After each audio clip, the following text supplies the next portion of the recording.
Damianus berkata, tanpa perbuatan baik belum tentu selamat. Lalu muncullah sebuah pertanyaan, apakah orang Kristen tidak perlu berbuat baik?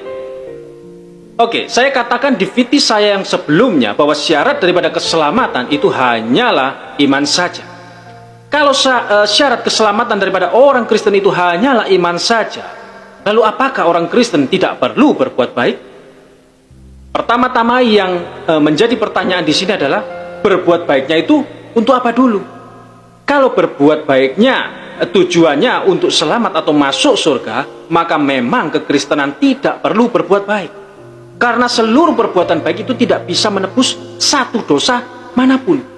Jadi jelas adalah sia-sia kalau berbuat baiknya itu demi keselamatan atau masuk surga. Tetapi itu tidak berarti bahwa orang Kristen tidak perlu berbuat baik sama sekali. Sekali lagi saya ulang ya, tetapi itu bukan berarti bahwa orang Kristen tidak perlu berbuat baik sama sekali. Orang Kristen perlu berbuat baik. Tetapi perbuatan baiknya itu bukan di depan sebagai syarat, tetapi di belakang sebagai bukti bahwa dia itu beriman dan telah selamat. Barulah dia berbuat baik. Kalau memang perbuatan baik itu perlu bagi seorang Kristen, lalu untuk apa sih sebenarnya orang Kristen itu berbuat baik? Ada beberapa hal.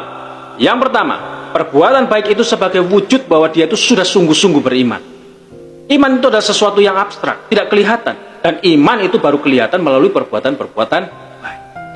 Jadi kalau kita sungguh-sungguh orang beriman, kita pasti melahirkan perbuatan-perbuatan baik. Karena apa? Karena pada waktu percaya, Roh Kudus itu diberikan dalam hidup kita dan melakukan pengudusan hidup. Lalu setelah itu muncullah buah-buah roh atau perbuatan-perbuatan baik. Jadi kalau kita mengaku beriman tapi hidup kita jahat terus dan tidak pernah berbuat baik sama sekali, maka berarti kita itu sebenarnya hanya mengaku beriman, tapi padahal itu hanyalah omong kosong. Dan itulah yang dikatakan di dalam surat Yakobus sebagai iman tanpa perbuatan pada hakikatnya mati. Jadi perbuatan baik itu sebagai bukti iman.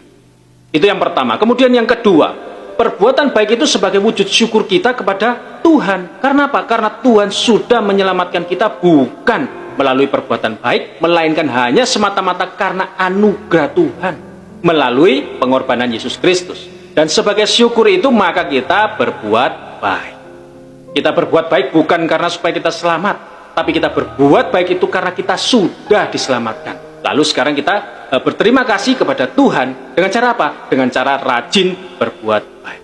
Jadi perbuatan baik itu ungkapan syukur seorang Kristen kepada Tuhan. Kemudian yang ketiga, berbuat baik itu sebagai wujud untuk mempermuliakan nama Tuhan. Matius 5 ayat yang ke-16 berkata, demikianlah hendaknya terangmu bercahaya di depan orang, supaya mereka melihat perbuatanmu yang baik dan memuliakan Bapamu yang di sorga.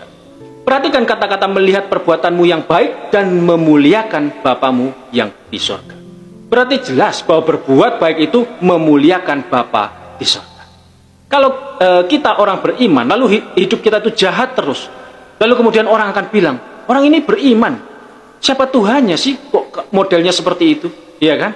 Nah, karena itu justru kalau orang beriman berbuat baik, itu mempermuliakan Bapa di surga.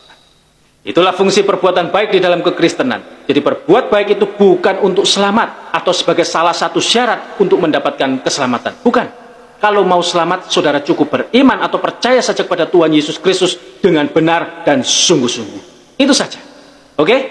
Kiranya dapat dipahami dan memberi pencerahan kepada kita semua. Terus belajar, dan teruslah belajar untuk berbuat baik. Amin. Tuhan Yesus memberkati. Shalom.